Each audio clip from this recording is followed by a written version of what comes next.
Hi, my name's Ron, and today I want to talk to you a little bit about the pursuit of money. Um, Recently, I was talking to a young lady that I work with from South Africa, and I noticed in her conversations that everything that she talked about was the pursuit of this money. She was working all these extra hours that were available. And all of her conversations seemed to be geared toward making this money. And I told her, I was like, we have to be careful that we don't let money be the desire of our heart. And she didn't really seem to understand that. She said, well, I can do all these things with money, and I need these possessions, and this is this. And I said, that money won't do what you hope it will do.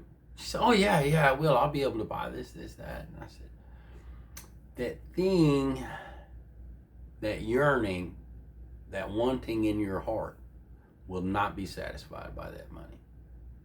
And she said, oh yeah, when I did. And I said, I've had money. I had lots of money before. And it only seemed to bring brief moments of joy. When I bought a new car, it felt good for just a little period of time. And then there was all these payments and stuff. It didn't feel good anymore. When I bought a house, it felt good for just a little period of time. And then that went away. When these feelings just kept coming back, I thought, well, I just need to make more money, right? I need to go spend more money. And so I'd go stay in fancy condos to make myself feel good. I would surround myself with people that would tell me good things, and I'd go spend money on them and stuff. All these things in an effort to feel better. But then after I do that stuff, this feeling would come back in my heart, and I'd be like, man, I just need more money. That's what it is. I'm just not making enough, But the money never really satisfied. And she looked at me and she's like, well, what am I supposed to do? And I quoted her this piece of scripture out of Matthew. And it says, this is Matthew chapter 6, verse 33. It says, but seek first his kingdom and his righteousness, and all these things will be given to you as well. And she just kind of looked at me strange. I said, you're young. She's like 23. And I said, at this point in life, it probably seems like that stuff is really important. But there's going to come a day when it doesn't seem important at all. I said, when you get old and you're on your deathbed, that money will not bring you any comfort in any way, shape, or form. And if you spent your whole life striving to do nothing but earn this money, you're going to feel lost. You're going to feel hopeless. You'll probably be a little bit afraid. But if you seek him first, his kingdom and his righteousness, there will be a sense of fulfillment inside you that these material possessions, they can't do it. They can't fill that hole. I tried filling that hole with drugs, with money, with cars, houses, with women, anything I could think of, and nothing would fill that God-shaped hole in my heart. I never experienced the joy and satisfaction with anything else that I experienced from being intimate with God, from knowing he's there.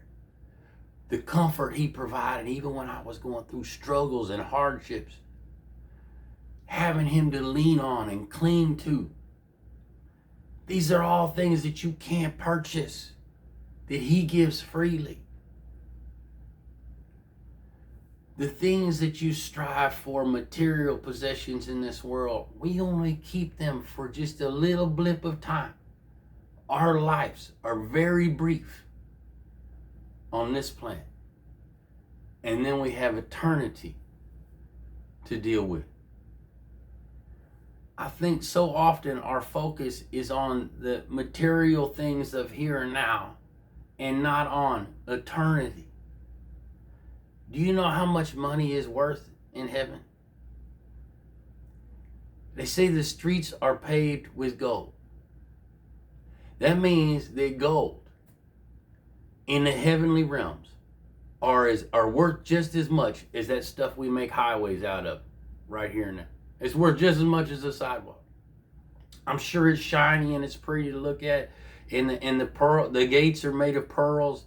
But what that tells me is that money is not important there. It's not how the heavenly realms work.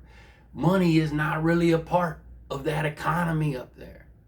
And so if we make it the focus of our heart, it can rule us and become an idol.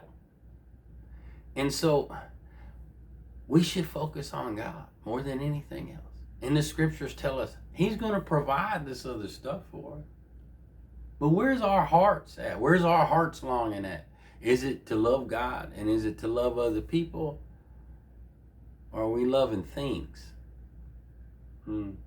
Something to think about. I hope it's helped you today. God bless you. Please leave comments. I'd love to chat with you and answer any questions that you have to the best of my ability. God bless you.